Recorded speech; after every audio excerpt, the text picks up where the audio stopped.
guys, so I thought today I would make a video talking about the differences between indicas and sativas and what all the hype's about between choosing one for before you go to sleep and one for the daytime, and kind of finding what strain you think will be best for you if you're using marijuana medically. So I did some research and I looked at 3 sites primarily. I looked at High Times, their website.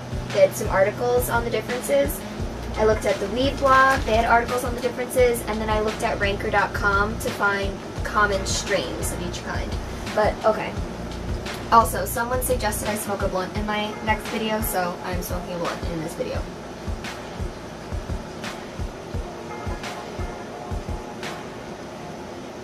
Blunt being smoked. Alright.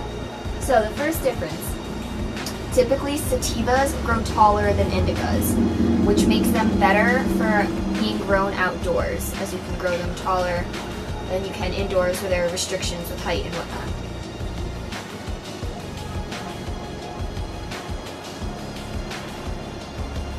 Also, with that, indicas are typically shorter. Usually around 3 feet, indicas grow to be. Sativas can grow to be as tall as 6 feet. Also, with that, sativas take longer to grow because they're bigger than indicas.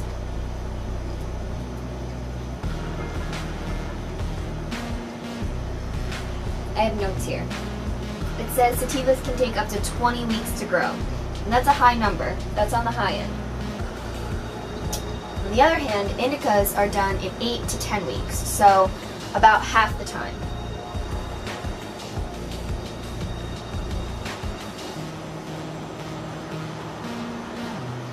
While indicas tend to have a higher yield, sativas tend to have a higher THC. So I guess it's a give and take between those two.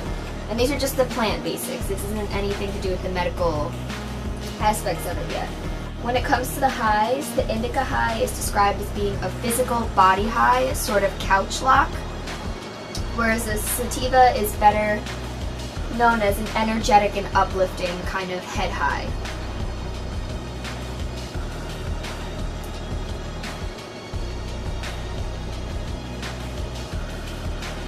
Now, as for the benefits, these I all got from the Weed blog, so the benefits medically. The indica benefits. First of all, you can tell an indica because it will be a sweet or sour in odor, whereas sativas will have a grassy odor. That's not the taste, that's just the odor, the way that they smell when you crack the nugs open or when you first open the bag or jar that your weed comes in.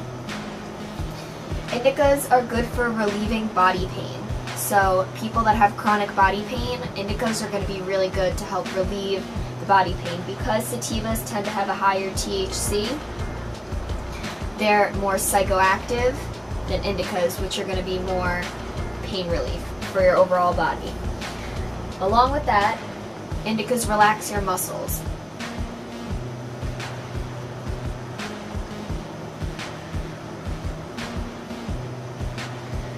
And because indicas relax your muscles, they help with muscle spasms and seizures. So people with epilepsy, or you can cough, it's okay, or laugh, it's okay. People with muscle spasms or seizures often benefit from indicas as opposed to sativas. And not necessarily just in flower form. There are many types of forms and ways that people that have multiple types of ailments can take and ingest marijuana and get benefits of it. Also, indicas relieve headaches and migraines. So,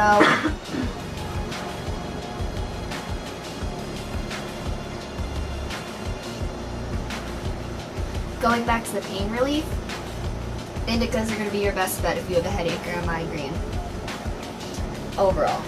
And then finally, which is definitely why I prefer indicas, they're good for anxiety and stress. So a lot of sativas, if you're wondering what I'm doing, I'm reaching over to ash this. So a lot of sativas hype you up, so people say. And that's why they don't necessarily always help with your anxiety. Sometimes they can make people with anxiety even more uppity And if you have anxiety, you kind of understand what that means, maybe. There are many different kinds of anxiety. Now, sativa benefits. So like I said, sativas you can tell because they're going to be grassy in odor. And once again, all this information is from the weed blog. I'm just relaying it to you guys in a nice video, so you don't have to look it all up yourself. With the sativa, you're going to have increased feelings of well-being. This might have gone out. So you're going to feel not necessarily euphoric, that's a strong word, but just a general uplift in your mood at the time. So it's not a downer. It's going to make you feel a little bit happier, a little giddier, maybe giggly in some cases. That leads to more uplifting or cerebral thoughts. So indicas kind of mellow you out and kind of chill you out, whereas sativas kind of lift you up and get you going with your day. They're good for creativity.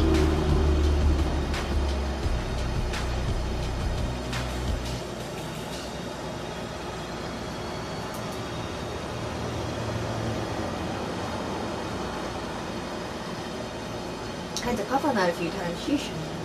I don't usually roll with swishers, but I did today. That being said, they're stimulating and they can be energizing. So like I said before, people get uppity on sativas. They're not going to make you want to sit on the couch and just kind of watch Netflix. Or they might, depending on your body chemistry. But in general, people say that these are your daytime go-to, I want to get up and do things and be motivated kind of way to consume weed. That's the time you would consume sativa, during the day when you want to get up and do things. Because sativas can help to increase your focus as well. And finally, a really important one, sativas fight depression. So because you are uppitier or giddier, I don't even know what the correct word would be, because you have these better, more euphoric feelings. So like I said, that's a really strong word. It's not like if you take MDMA or like the beginning of an acid trip where you get really, really happy. It's not like that, but just generally they increase your mood. It helps to fight depression. So now you have the differences between the plants and the medical differences in use. Oh, I might have forgotten to mention indicas. People use them at nighttime a lot because they help you sleep and they help with your appetite. Although, in my opinion, smoking any kind of weed is going to help with your appetite. But indicas definitely help with sleep. Definitely. And according to Ranker.com, where people vote on their most popular or their favorite strain of indica and sativa, I wrote down the top 5 of each. So if you're around, or if you're talking to a dealer, or if you're at a dispensary, although dispensaries usually tell you if they're indica or sativa, but if you're talking to a grower or a dealer and they're mentioning strains, if you hear any of these common ones, you'll kind of have an idea as to what they're growing, slash if they might have an indoor, outdoor grow, where they could have came from. And it's just maybe. I know people that grow sativas indoors, I know people that grow indicas indoors, I know people grow sativas and indicas outdoors, it doesn't matter, but you'll just have a better general understanding of what you are necessarily getting your hands on. So the top 5 indica strains, according to Ranker.com, were Granddaddy Purp. I'm sure everyone's heard of Granddaddy Purp before. GDP. Northern Lights. For some reason I thought Northern Lights was a sativa, so it surprised me when I saw that. OG Kush, which my boyfriend and I got some in Colorado when we went out there for the 420 Cup. It was awesome.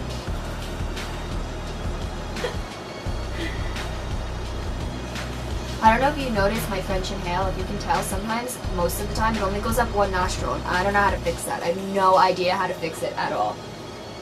So number 4 would be Master Kush, and then number 5 would be G13. And the last 2 I haven't really heard of as much, but they were on the top 5 under indicas. So those are your top 5 for indicas. I've personally smoked Granddaddy Purp and OG Kush, and I might have smoked G13. But Granddaddy Purp definitely put me to sleep. That was great for before I went to bed. One night I couldn't sleep at all for anything. It must have been like 1 o'clock in the morning, and I remembered that I had some Granddaddy Purp laying around and from Colorado, and I busted it out and a few bong rips of that, and I was just ready for bed. It was the best. The top 5 sativas.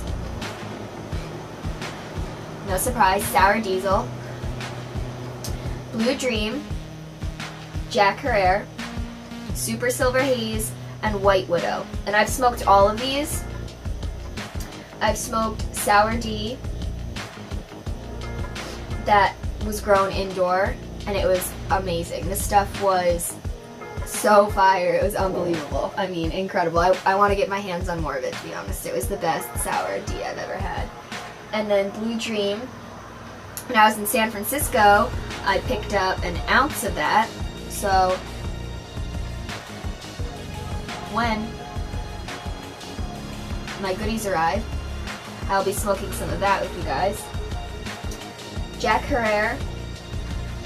I think I've smoked that recently. I feel like we picked that up really recently. But I've had all of these before, and I love sativas. They're great for during the day to keep you from falling asleep and being really, really tired if your session kind of heavy.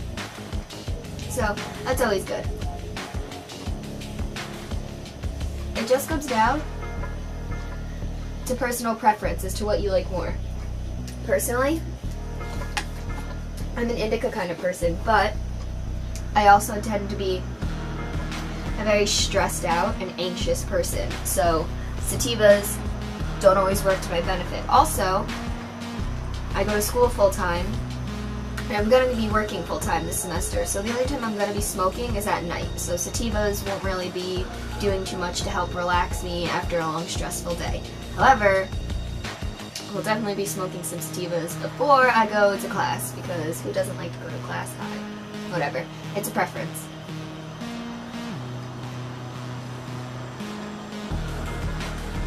Should have ashed that, it just fell.